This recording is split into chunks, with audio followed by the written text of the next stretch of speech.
All right, let's go ahead and start going through this.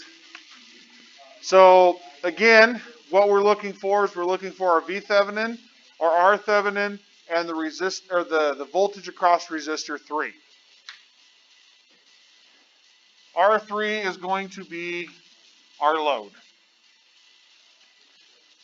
So step number 1, take out the load. Yeah.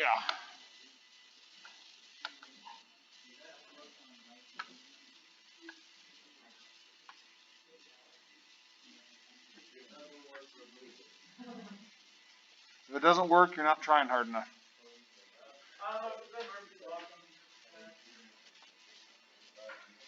Okay, so step number 1, we're going to remove the load. Step number 2, we're going to solve for V Thevenin or R Thevenin. Doesn't matter which order we do those two in. Then once we have those two values, we're going to put it back into the Thevenized circuit, solve for the voltage drop and the current across R3. So, let's see who gets to go first.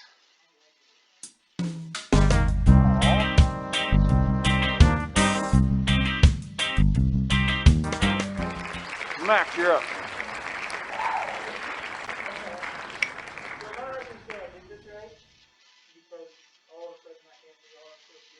Okay. So I did the R7N, and so it looks like R1 and R5 were in series together, right? And where they, yeah, and R2 and R4, down at 3, down on, Okay. So you said, how did you have it? What I did is I took 27 plus 16, and then I parallel with You have it flipped. Oh, so it's supposed to be 27 plus 12. The 27 and the 12 are in parallel. Okay, so again, when we're redrawing the circuit, I'll do this one over to the side. So we have point A, we have point B that we're connecting to. First thing we're going to do is short the supply so it goes away. Okay? So you'll have R1 in parallel with R5. And then that is in series with R2 in parallel with R4.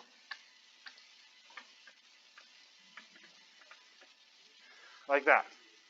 And again, we know that because of the connection points. So we can say, and we can label this is an A, this is an A. This is a B, this is a B. So think of these as the connection points right up to where the symbol starts.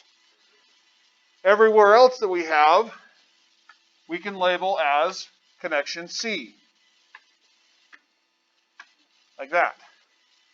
So when we're looking at our redraw, all our connection A's are now together. All the connection B's are together. Our C's are connected together. And then the last part is how many connections do we have from R1 to either R4 or R2? 1. Same with R5 to R4 and R2. There's one connection from that resistor to the others. So that's where we get this single connection between the two of them. They cannot get to the other one. So R1 is in parallel with R5? Yes.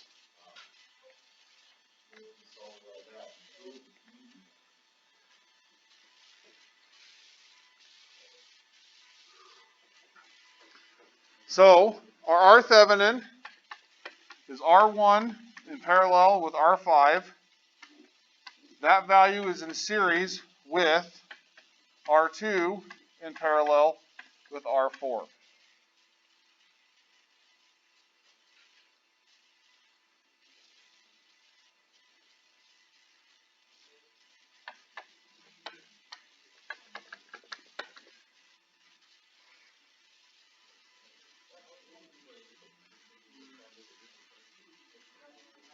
Do what? Yeah. Okay, I got 16.714. 16.714 ohms. Okay.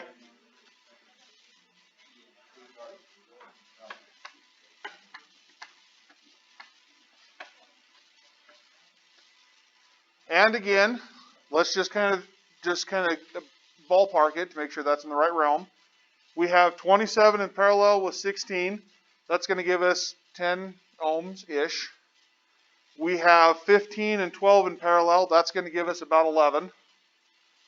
Or not 11. That's going to give us about 7 or 8.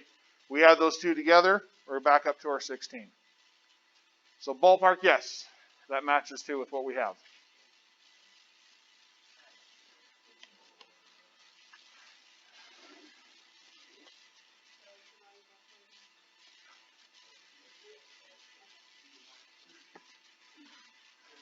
That's one thing I like about this is I can just scroll back up to where it was.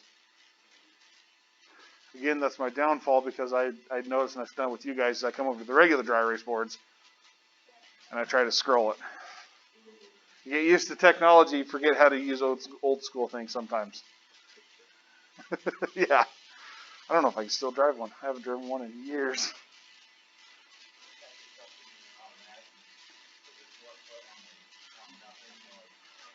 What's even worse is when you put your left foot on the brake and then step on the gas.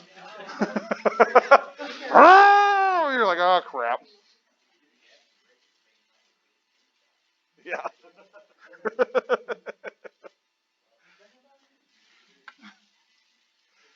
All right, so we got our R Thevenin. What the hell? Why is it over there?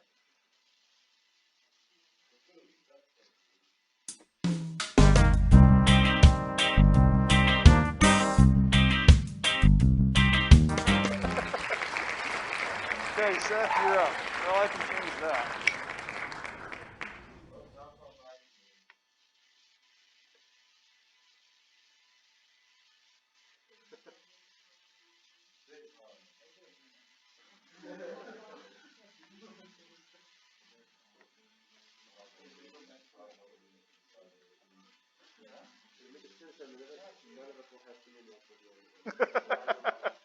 All right, Seth.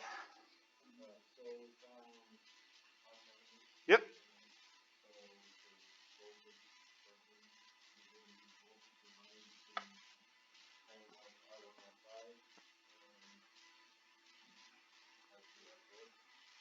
Yep. So which direction did you go?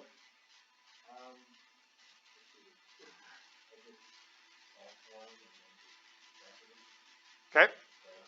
So the other thing you can think of too is the reason we're going across this is we're measuring the potential difference in voltages from these 2 points.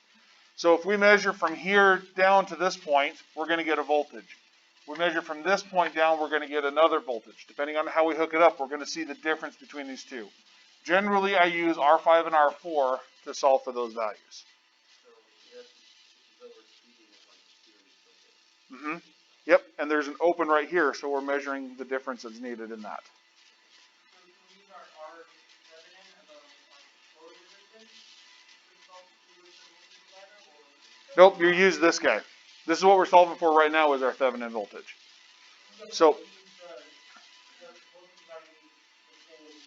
the full resistance, because we're looking at these two guys, they're in parallel with the full. Yes.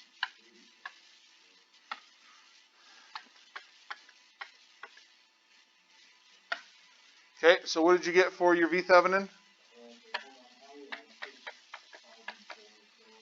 Okay. So as we're looking through this, we're going to come across, we're going to have a positive to negative, negative to positive, and generally I just come down this direction to grab those. That's the way I do it. To me, that seems a little bit clunky. So it gets you the same value, but it's personal preference. So we want to find the voltage across this guy versus this. So the voltage of R5 is equal to 16 divided by 16 plus 27 times 74.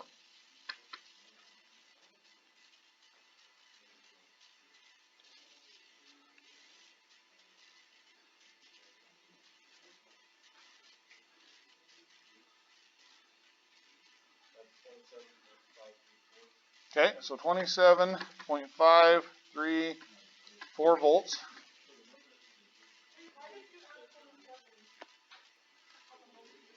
Because these two is what we're splitting it between.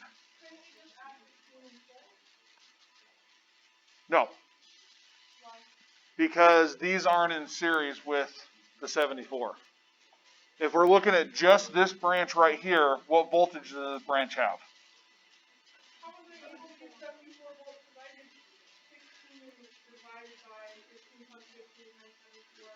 And then I did the 15 like R4 divided by 15 plus 15 times 74. And my combined total is 74 volts. I don't know. She's a witch. I don't know. My guess is in when you combine those two together, the 15 falls out somewhere. Without looking directly at the math, that's my guess is what happened. Because when we're looking at it, we're going from this point to this point, which is in parallel with the 74. And so you're going to have this value is going to drop, so it's going to split it between those two resistors. Like I said, I think that's what happened is somewhere in the math is you end up with a 15 on top and a 15 on bottom, and it goes through and cancels each other out through the whole equation. That's my guess. That is weird. So what do we get for R4? So we have the 15 over the 15 plus 12 multiplied by the 74.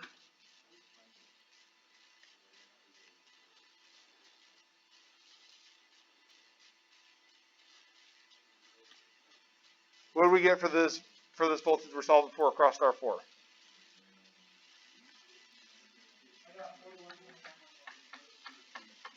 Okay. So that again, as we come through, we're going to go from A to B. So we have a positive 27.5 volts, a negative 41.1 volts. So this is going to give us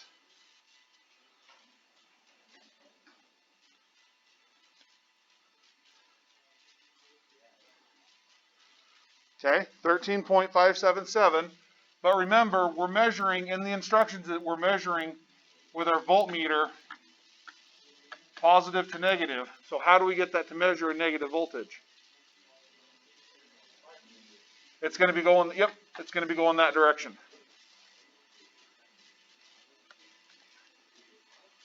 Okay, so now that we have our V Thevenin and we have our R Thevenin,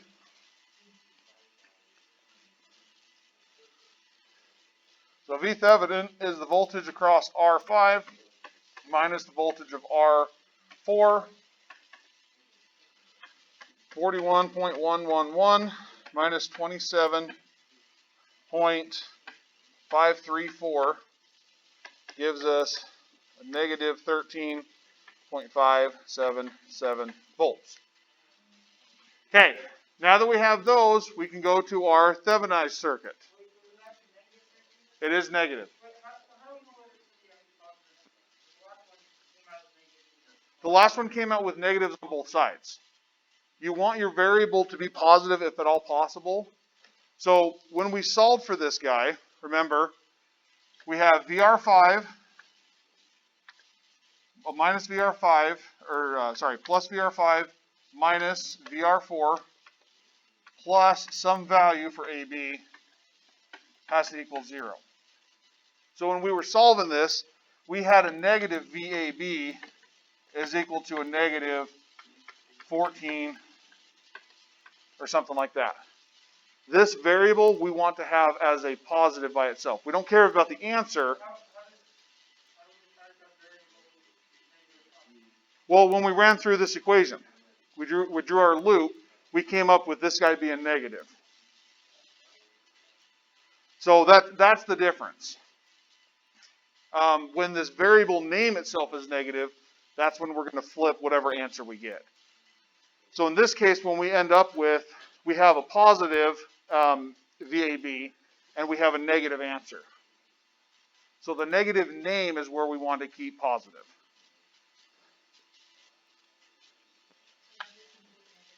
It is indeed negative.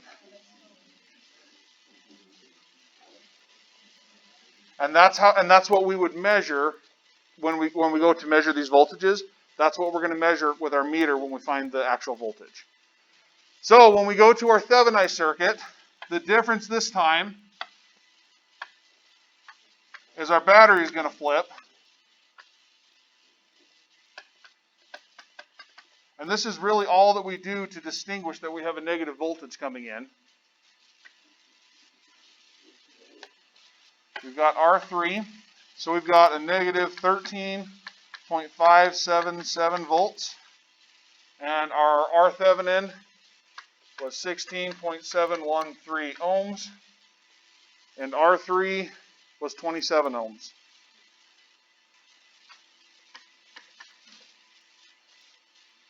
So looking at this, just with the ballpark, again, 27 versus 16, we're looking about 2/3 of the total resistance is going to be dropped across this. So we're going to see about 4, 5, 8 volts. So find the voltage drop across R3. We take our 27 ohms divided by the 27 plus the 16.713. And we multiply that by our voltage over here, our V Thevenin.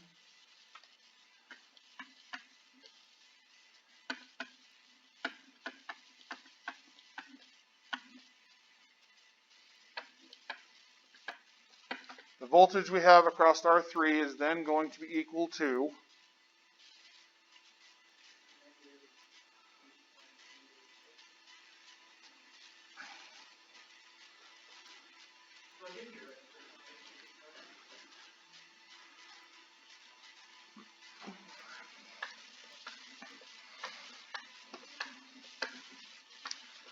and then the reason that that's important is because now when we go through and use Kirchhoff's voltage law, everything's going to come up and equal 0.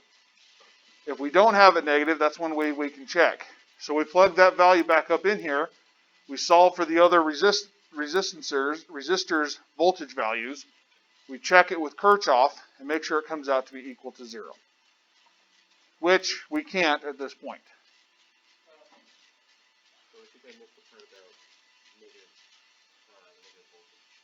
Okay.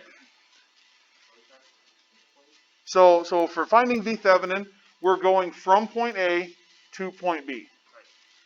So my loop that I usually like to go is I'll come down and then back up through R4 and get to B. Doesn't matter if you go around or the other direction that we did. So the first voltage we are going to run into is a positive to negative, the 27.534. Then as we come across, we're going to run into a negative 41.11. So we'll have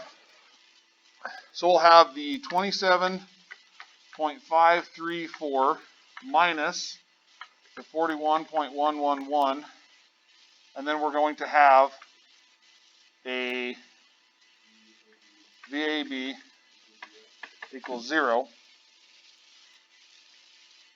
Does end up positive though. What was I thinking? Yep. It does equal positive. I was jumping the gun on it. I was thinking this was another one. Yep. So I apologize. Yep, that's what you get for listening to me. No, I jumped the gun on that one. I was thinking that had shifted on me again. So yeah, you end up with the positive voltage. I apologize. But again, that's why we double check with Kirchhoff. Because if it would have come out, it would have come out completely wrong because that would need to be the voltage is switched. So I apologize for that. It is positive. It is positive.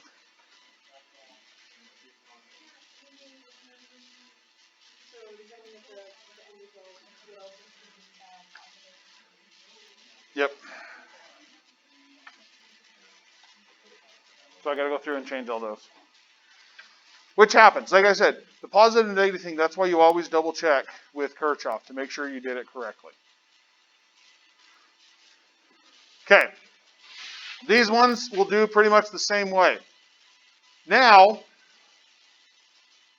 what we want to do is we want to expand this to be able to solve for everything.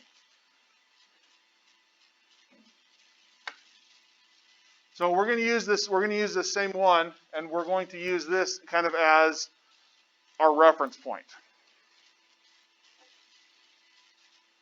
Let me do this. Oops, come back.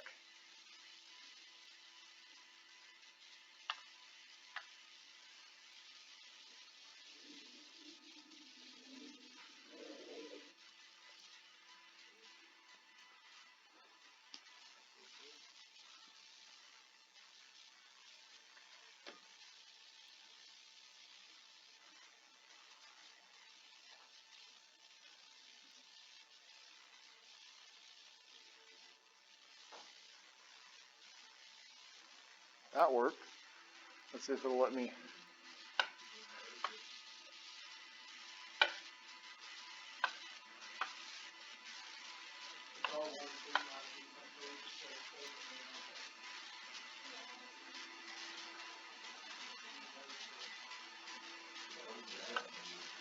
Maybe. I don't know.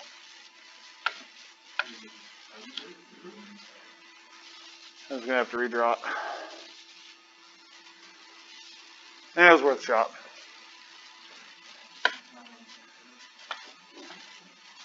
Seriously?